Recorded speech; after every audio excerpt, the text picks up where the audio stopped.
네, 안녕하세요. 지난 시간까지 해서 이렇게 우리가 별도의 파이썬 라이브러리를 AWS 람다에 업로드를 해서 그 라이브러리를 활용해서 하나의 프로그램을 만들어 보는 시간을 가져보았는데요. AWS 람다 같은 경우는 기본적으로 특정한 파이썬과 같은 런타임 환경을 이용할 때 기본적인 라이브러리들은 이렇게 미리 설치를 해 놓아서 우리가 어렵지 않게 이러한 AWS 람다에서 파이썬을 이용할 수 있도록 해놓았어요. 하지만 이렇게 기본적으로 설치가 되어 있지 않은 뷰티풀 수프와 같은 라이브러리를 이용하고자 할 때는 이렇게 AWS 람다에 업로드를 해야 한다고 말씀을 드렸죠. 다만 우리가 특정한 프로젝트를 운영함에 있어서 정말 많은 람다 함수를 작성하게 될 필요가 있는데요.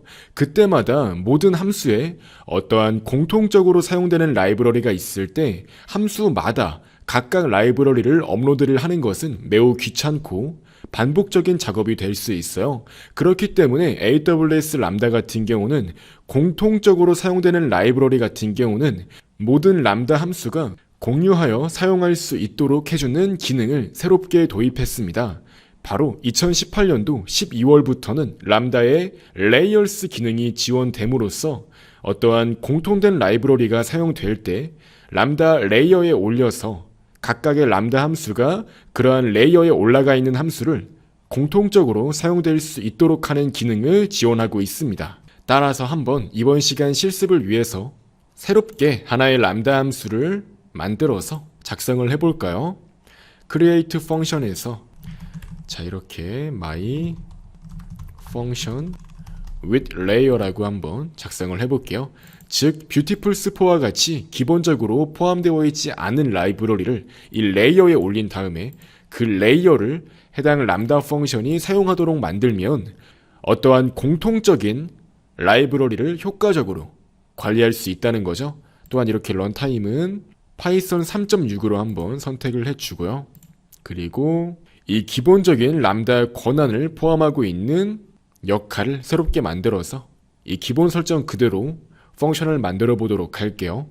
자, 그 다음에 이렇게 람다 펑션이 만들어지면 기본적으로 하나의 API 형태가 잡혀 있는 걸 확인할 수 있고요. 현재 기본 코드에 따르면 200번 상태 코드와 더불어 hello from lambda라는 내용이 화면에 출력되도록 개발되어 있는 걸 확인할 수 있죠. 이제 여기에서 실제로 웹서버처럼 동작하도록 하기 위해서 API 게이트웨이를 붙일 수 있다고 했었고요. 이렇게 새로운 API를 만들고 누구나 API 접속할 수 있도록 오픈 상태로 만들어 주신 뒤에 이렇게 나머지는 기본 설정 그대로 이렇게 add 버튼을 눌러서 저장을 해 주시면 우리 람다 함수만의 하나의 URL이 만들어져 있는 걸 확인할 수 있어요. 여기에 들어가시면 정상적으로 hello from lambda라고 이렇게 람다 함수 안에 적혀 있는 이 hello from lambda 문자열이 출력되는 걸 확인할 수 있죠.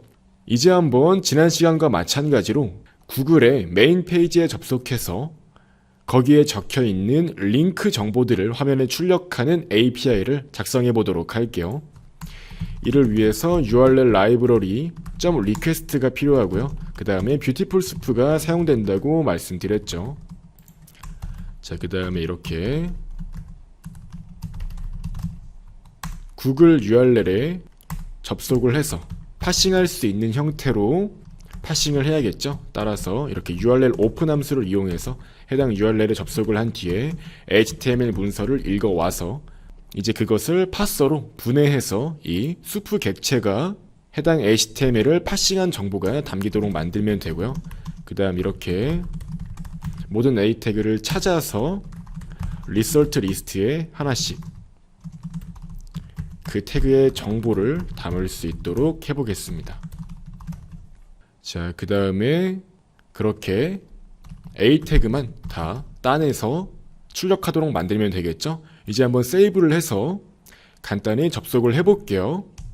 그럼 이렇게 오류가 발생합니다. 왜냐하면 이전 시간에 배웠듯이 우리는 뷰티풀 수프를 이 람다 펑션에 추가하지 않았기 때문이에요. 자세한 로그를 확인하기 위해서는 이 테스트 버튼을 눌러서 하나의 이벤트를 만들어 주시고요. 이제 테스트 버튼을 눌러서 테스트를 해보시면 이렇게 정확히 VS4라는 모듈이 없기 때문에 오류가 발생한 것을 확인할 수 있는데요. 이제 우리는 이전 시간엔 이렇게 바로 람다 펑션에서 upload.zip 파일을 해서 특정한 프로젝트를 그대로 람다 함수로서 업로드하는 방법을 알아보았죠. 근데 이제 그렇게 하게 되면 각각의 람다 함수가 공통된 어떠한 라이브러리를 사용할 때 각 함수마다 라이브러리를 추가해줘야 된다는 불편함이 있다고 말씀드렸어요. 그렇기 때문에 이 레이어라는 기능이 새롭게 추가된 겁니다. 이렇게 레이어 탭에 이동을 해보시고요. 이제 여기에서 새로운 레이어를 만들어서 여기에 공통된 라이브러리를 올릴 수 있습니다. 이때 마찬가지로 특정한 라이브러리를 전체 압축한 하나의 파일을 업로드를 해야 된다고 말씀을 드렸죠. 이건 지난 시간에 다룬 내용이니까 이렇게 지난 시간에 만들어 놓았던 이 라이브러리 압축 파일 자체를 바로 한번 올려보겠습니다. 이렇게 레이어를 하나 만들 수가 있는데요. 일단 저는 이와 같이 파이썬 레이어라고 이름을 지어 주었고요. 설명으로는 이렇게 파이썬 라이브러리 레이어라고 넣어주겠습니다. 그 다음 바로 한번 지난 시간에 만들었던 이 라이브러리 폴더를 그대로 업로드를 해주시고요. 이제 파이썬 3.6에서 사용될 수 있도록 설정을 하겠습니다. 그 다음 이제 이렇게 크리에이트 버튼을 눌러서 만들 수 있어요. 자, 이렇게 하나의 레이어가 추가가 되었습니다. 다시 이렇게 펑션으로 돌아가셔서 방금 우리가 만들어준 이 람다 함수에 들어가서 이제 방금 우리가 설정했던 그 레이어를 사용하겠다고 명시를 해줘야겠죠. 이제 이렇게 디자이너 탭을 보시면 바로 람다 함수 아래 레이어라는 게 존재해요. 확인을 해보시면 레이어를 추가할 수 있습니다. 자, 방금 우리가 만든 파이썬 레이어에 버전을 설정해서 추가하시면 되는 겁니다. 이렇게 추가를 해주시게 되면 바로 곧바로 해당 레이어가 이 함수에 적용되어서 이 레이어에 존재하는 라이브러리를 이용할 수 있게 된 겁니다. 이제 이렇게 세이브를 해주시고 다시 한번 해당 API를 실행해 보시면 이번에도 오류가 발생한다고 나오네요. 뭐가 문제일까요? 다시 이렇게 함수를 확인해서 테스트 버튼을 눌러보겠습니다. 자, 그랬더니 이번에는 마찬가지로 bs4가 존재하지 않는다고 나오네요. 이제 이것은 여러분들이 가장 많이 하는 실수를 제가 보여드리려고 까먹은 게 아니고요. 제가 일부러 실수를 한 겁니다. 이게 왜 그런 거냐면요. 이 레이어에 라이브러리 파일을 업로드를 할 때는 이 라이브러리 파일을 그냥 업로드 하시면 안 되고요. 실제로 다양한 라이브러리가 한꺼번에 사용될 수 있잖아요. 그렇기 때문에 이렇게 파이썬이라는 이름을 가지는 폴더 안에 모든 라이브러리가 담겨 있어야 됩니다. 이렇게 모든 라이브러리를 파이썬이라는 이름을 가지는 폴더 안에 넣어 주시고요. 결과적으로 이렇게 파이썬 폴더 안에 모든 라이브러리를 넣은 뒤에 이걸 그대로 압축하시면 안 되고요.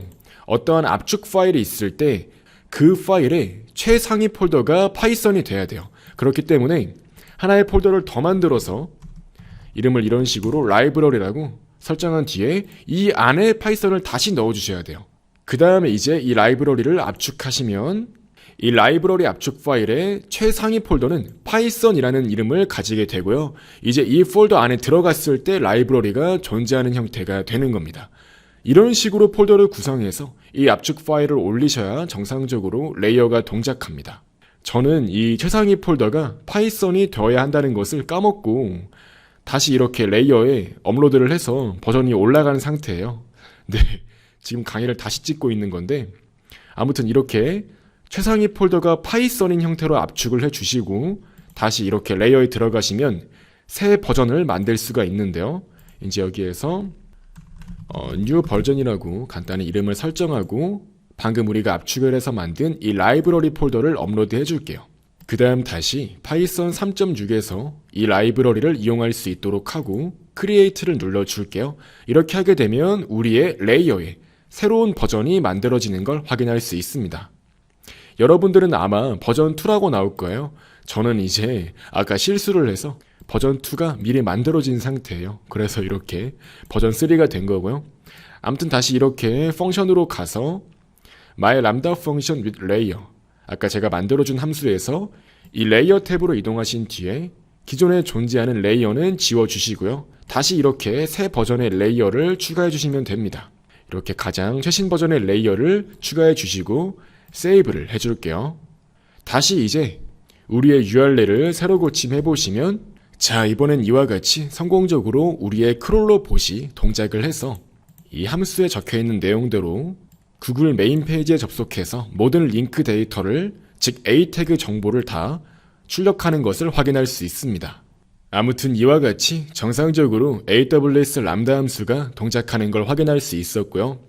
이처럼 다양한 람다 함수에서 공통적으로 사용되어야 하는 라이브러리가 있을 때는 꼭 이 레이어에다가 라이브러리를 업로드해서 그 공통된 라이브러리를 각각 함수에다가 적용을 하는 방식으로 효율적으로 라이브러리를 관리하는 방법을 추천드립니다. 아무튼 이번 시간에는 이와 같이 AWS 람다에서 공통된 라이브러리를 관리하는 방법에 대해서 알아보는 시간을 가져보았습니다.